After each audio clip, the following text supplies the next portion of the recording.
but he doesn't cast a hand against us. And that's hard.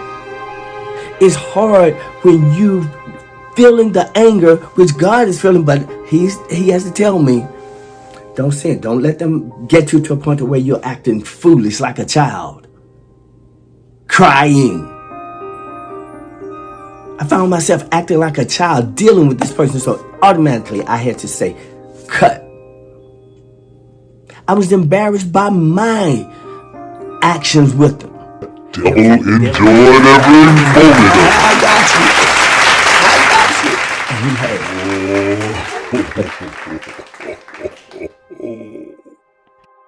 had well, maybe we are champions will help even with that as a man.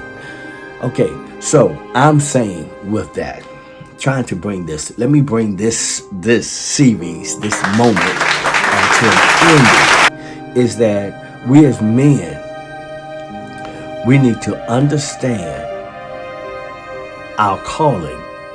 We need to understand the foolishness that we need to put aside. When I was a child, I spake as a child. But when I became a man, I put aside childish behavior. So anyone, right now, even in my teachings, even to the children, the reason why they come to me with love, because everything that I speak and everything that I teach, I try to teach it from love and from respect and honor, which reminds me of another young man. This is a grown man. He's a man who cannot see, though. He is, in our relationship. I listen to him, and when I do listen to him, I listen to them. I'm like, I need to learn a lot. I'm a lot older than this gentleman is, but if I allowed myself to listen to him,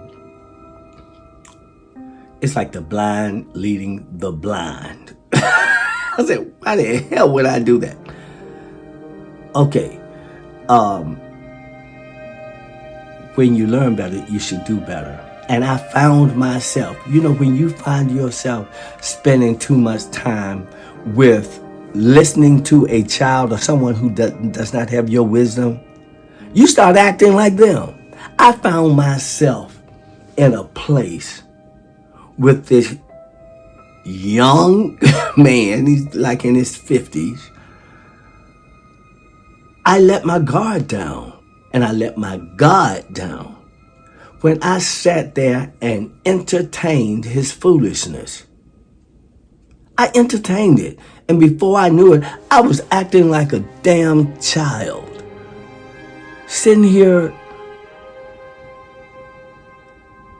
wasting my time, my energy, my emotions. Even the Bible says, be angry, but sin not. That's what this is all about. I have written the words. I had to go back and take my own words. Enough is enough. You must get to a point to where you get so angry, but don't sin. It wasn't until people got angry enough to say, I'm not going to take this stuff anymore. And you begin to stand up and be a man. Stop your crying. Stand up and be about the business that is before you. A lot of times I'm dealing even with my loved ones. They wonder why you're so angry. It's like I'm angry. I have the Spirit of God in me. God is angry with this foolishness. But he doesn't cast a hand against us. And that's hard. It's hard when you feeling the anger which God is feeling, but he has to tell me, don't sin. Don't let them get you to a point where you're acting foolish like a child, crying. I found myself acting like a child dealing with this person, so automatically I had to say, cut. I was embarrassed by my actions with them. And it was like the devil got to me and said, I got you. I got you. And he had. But the only thing I knew how to do was to get up and walk out and get yourself together. I had to get up and walk out of that church. It's like, I'm not going to be a part of this foolishness. So, I guess I keep following it and going in the same direction. It's too much foolishness around us, even in me sitting here speaking with my child. It's like, I'm going to have this conversation with you. You don't see how foolish this is? Don't forget to like, share, and subscribe.